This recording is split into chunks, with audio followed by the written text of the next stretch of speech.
ടാഗോർ ദേശീയതയെക്കുറിച്ച് പറഞ്ഞിട്ടുള്ള കാര്യങ്ങളെല്ലാം ഞാനിവിടെ ആവർത്തിക്കണമെന്ന് ആഗ്രഹിക്കുന്നില്ല. അദ്ദേഹത്തിൻ്റെ ദേശീയതയെക്കുറിച്ചുള്ള വളരെ പ്രശസ്തമായ ഒരു വാചകം ഇങ്ങനെയാണ്: മനുഷ്യലോകത്തെ തൂത്തെറിയുന്ന ക്രൂരമായ ഒരു പകർച്ചവ്യാധിയാണ് ദേശീയത എന്ന്. മനുഷ്യലോകത്തെ തൂത്തെറിയുന്ന ക്രൂരമായ ഒരു പകർച്ചവ്യാധി. അവിടെ അദ്ദേഹം അവസാനിപ്പിക്കുന്നില്ല. മറ്റൊരിടത്ത് അദ്ദേഹം പറയുന്നുണ്ട്, മനുഷ്യൻ കണ്ടെത്തിയ ഏറ്റവും ശക്തിയുള്ള ബോധം കെടുത്തുന്ന മരുന്നാണ് ദേശീയത. ടാഗോർ സത്യത്തിൽ ദേശീയതയുടെ പ്രതീകമെന്ന പോലെ വാഴ്ത്തപ്പെടേണ്ട ഒരാളല്ലേ എന്ന് സംശയം തോന്നാം. ഇന്ത്യയുൾപ്പെടെ 3 രാജ്യങ്ങളുടെ ദേശീയ ഗാനം രചിച്ചയാളാണ് ടാഗോർ. അപ്പോൾ വേണമെങ്കിൽ ടാഗോറിനെ ഒരു ദേശീയ പ്രതീകമായി, ദേശീയതയുടെ പ്രതീകമായി കാണാവുന്നതാണ്. മാത്രവുമല്ല, ടാഗോർ ദേശീയത എന്ന പേരിൽ ഒരു പുസ്തകവും എഴുതിയിട്ടുണ്ട്. അദ്ദേഹം ചൈനീസ് ദേശീയതയെയും ജാപ്പനീസ് ദേശീയതയെയും യൂറോപ്യൻ ദേശീയതയെയും എല്ലാം കുറിച്ച് ദീർഘമായി പ്രഭാഷണം നടത്തിയിട്ടുമുണ്ട്. പക്ഷെ തൻ്റെ പുസ്തകത്തിൽ, പ്രഭാഷണങ്ങളിൽ, ഗാന്ധിജി ഉൾപ്പെടെയുള്ളവർക്ക് എഴുതിയ കത്തുകളിൽ ഒക്കെ ടാഗോർ നിരന്തരം ആവർത്തിച്ചത് ദേശീയതയുടെ അപകടങ്ങളാണ്. ദേശീയത എത്രമാത്രം വിപൽക്കരമായ ഒരു ആശയമാണ് എന്നാണ്. അദ്ദേഹത്തിന് യാതൊരു സംശയവും ഉണ്ടായിരുന്നില്ല എന്നതാണ്.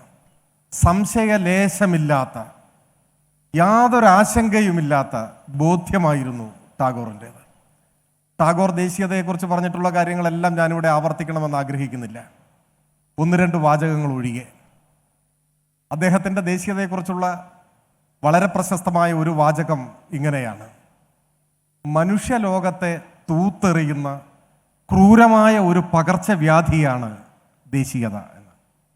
മനുഷ്യലോകത്തെ തൂത്തെറിയുന്ന ക്രൂരമായ ഒരു പകർച്ചവ്യാധി എന്ന് വെച്ചാൽ, ദേശീയത ശക്തിപ്പെട്ടാൽ, ദേശീയത ഇങ്ങനെ സംക്രമിച്ചാൽ, സാംക്രമിക രോഗം എന്നല്ലേ പറയാം, അങ്ങനെ വന്നാൽ പിന്നെ മനുഷ്യരുണ്ടാവില്ല എന്നാണ്.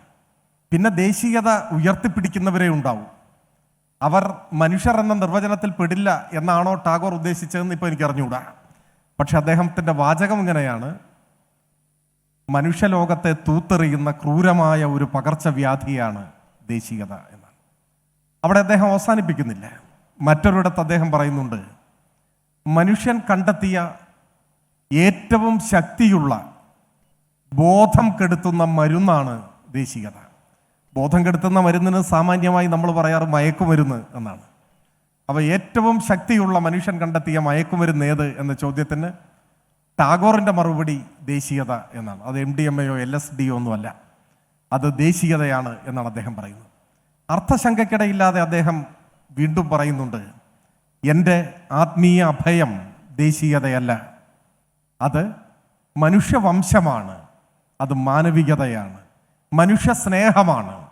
രത്നത്തിൻ്റെ വിലയ്ക്ക് ചില്ലുകഷണങ്ങൾ വാങ്ങാൻ ഞാൻ തയ്യാറല്ല എന്ന ഒരു ആലങ്കാരിക പ്രയോഗവും ഒരിടത്ത് അദ്ദേഹം നടത്തുന്നുണ്ട്. ഞാൻ സാമുവൽ ജോൺസണിൽ നിന്ന് ആരംഭിച്ച് ടാഗോറിൽ ഈ ഭാഗം അവസാനിപ്പിക്കുകയാണ്.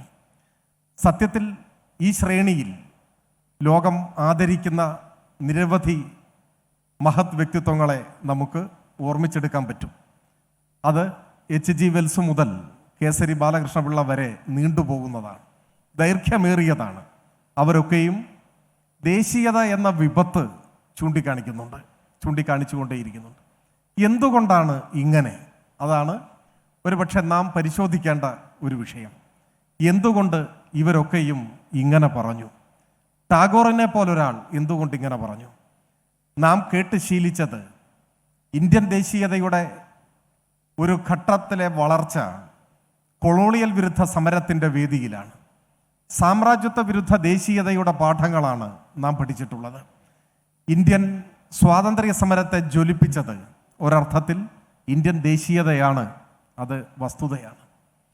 കൊളോണിയൽ വിരുദ്ധ സമരത്തിന് ഇന്ധനമായി മാറിയ ഇന്ത്യൻ ദേശീയതയുടെ ഒരു ഭൂതകാലം നമ്മുടെ മുന്നിലുണ്ട്.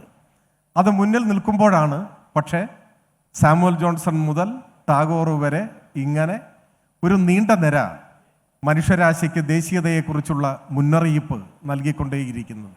ഇതെന്തായിരിക്കും കാരണം? എനിക്ക് തോന്നുന്നത് ഈ ദേശീയ വിമോചന പോരാട്ടത്തെ, സ്വാതന്ത്ര്യ സമരത്തെ, കൊളോണിയൽ വിരുദ്ധ ദേശീയതയെ ഒക്കെ ടാഗോറും പിന്തുണച്ചിരുന്നു. ടാഗോർ തള്ളി പറഞ്ഞിട്ടില്ല. ദേശീയത എന്ന വിപത്തിനെ ചൂണ്ടിക്കാട്ടിയവരെല്ലാം പക്ഷേ സ്വാതന്ത്ര്യ സമരത്തിൻ്റെ ഭാഗമായി ദേശീയത ഉയർന്നു വരുന്നതിനെ അനുകൂലിച്ചവരാണ്. ഒരർത്ഥത്തിൽ ദേശീയതയെ അനുകൂലിക്കുകയും സ്വാതന്ത്ര്യ സമരവുമായി ബന്ധപ്പെടുത്തി. എന്നാൽ ദേശീയത എന്ന വിപത്തിനെ ചൂണ്ടിക്കാണിക്കുകയും ചെയ്തിട്ടുള്ളവരാണ് ഇവരെല്ലാവരും. നമുക്ക് പരിശോധിച്ച് എത്താൻ കഴിയുന്ന നിഗമനം സ്വാതന്ത്ര്യ സമരത്തിൻ്റെ ഘട്ടത്തിലാണ് ദേശീയതയുടെ പ്രസക്തി. സ്വാതന്ത്ര്യ സമരത്തിൻ്റെ ഘട്ടത്തിൽ, കൊളോണിയൽ വിരുദ്ധ മുന്നേറ്റങ്ങളുടെ ഘട്ടത്തിൽ ദേശീയതയ്ക്ക് ഒരു പങ്ക് നിർവഹിക്കാനുണ്ട്.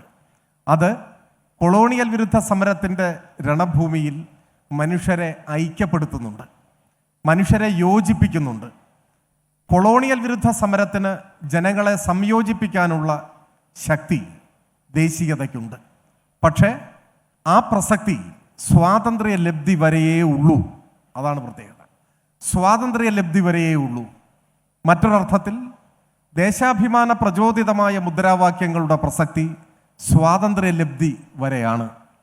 സ്വാതന്ത്ര്യ ലബ്ധിയോടെ കുഴിച്ചു മൂടേണ്ട ഒന്നാണ് ദേശീയത എന്ന് ആരെങ്കിലും പറഞ്ഞിട്ടുണ്ടോ എന്ന് എനിക്കറിയില്ല. ആരെങ്കിലും പറഞ്ഞാൽ അത് തള്ളിക്കളയേണ്ടതല്ല എന്നാണ് എനിക്ക് തോന്നുന്നത്. ദേശീയതയുടെ പ്രസക്തിയും പ്രാധാന്യവും കൊളോണിയൽ വിരുദ്ധ സമരത്തിൻ്റെ, വിമോചനത്തിന് വേണ്ടിയുള്ള പോരാട്ടത്തിൻ്റെ, സ്വാതന്ത്ര്യദാഹം മുൻനിർത്തിയുള്ള സമരങ്ങളുടെ, മുന്നേറ്റങ്ങളുടെ ഘട്ടത്തിൽ പ്രസക്തമാണ്. എന്നാൽ അത് കഴിയുന്നതോടെ ദേശീയതയുടെ പ്രസക്തി അവസാനിക്കുന്നുണ്ട്.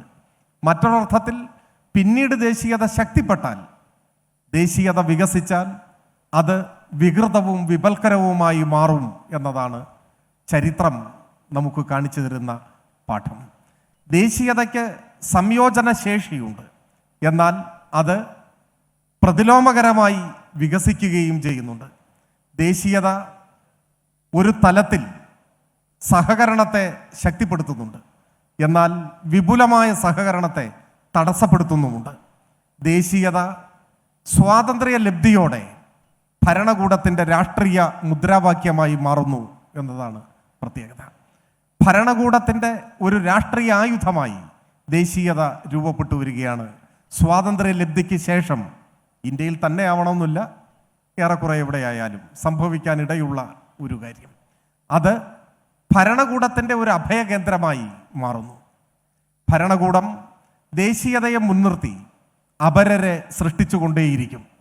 അപ്പോൾ യഥാർത്ഥ പ്രശ്നങ്ങളെ അഭിമുഖീകരിക്കാതെ കടന്നു പോകാൻ അത് അവസരമൊരുക്കുകയും ചെയ്യും.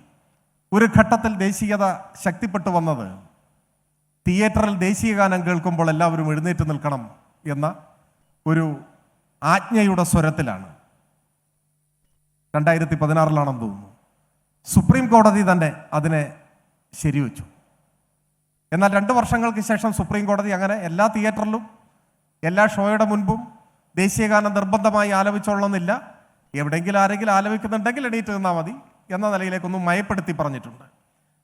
ആ ഒരു ഘട്ടത്തിൽ എല്ലാ വീടുകളിലും ദേശീയ പതാക ഉയർത്തണം എന്നൊരാഹ്വാനം പെട്ടെന്ന് പൊട്ടിപ്പുറപ്പെടുകയുണ്ടായി. എല്ലാ വീടുകളിലും ദേശീയ പതാക ഉയർത്തണം എന്ന് പറയുമ്പോൾ ദേശീയ പതാക ഉയർത്താൻ ഞങ്ങൾക്കൊരു വീടില്ലല്ലോ എന്ന വിലാപം ആരും ശ്രദ്ധിക്കില്ല. ലോകത്തിൽ ഏറ്റവും കൂടുതൽ ഭവനരഹിതരുള്ള മനുഷ്യർ ജീവിക്കുന്ന രാജ്യങ്ങളിൽ ഒന്ന് നമ്മുടെ രാജ്യമാണ്. പക്ഷെ ആ ശബ്ദം ദേശീയതയുടെ തള്ളിച്ചയിൽ നമ്മൾ കേൾക്കുകയേയില്ല. ആ ശബ്ദം മാത്രമല്ല, അത്തരത്തിലുള്ള യഥാർത്ഥ ചിത്രം ദേശീയതയുടെ വർണ്ണപ്പൊലിമയിൽ അപ്രത്യക്ഷമാവുകയാണ് ചെയ്യുക.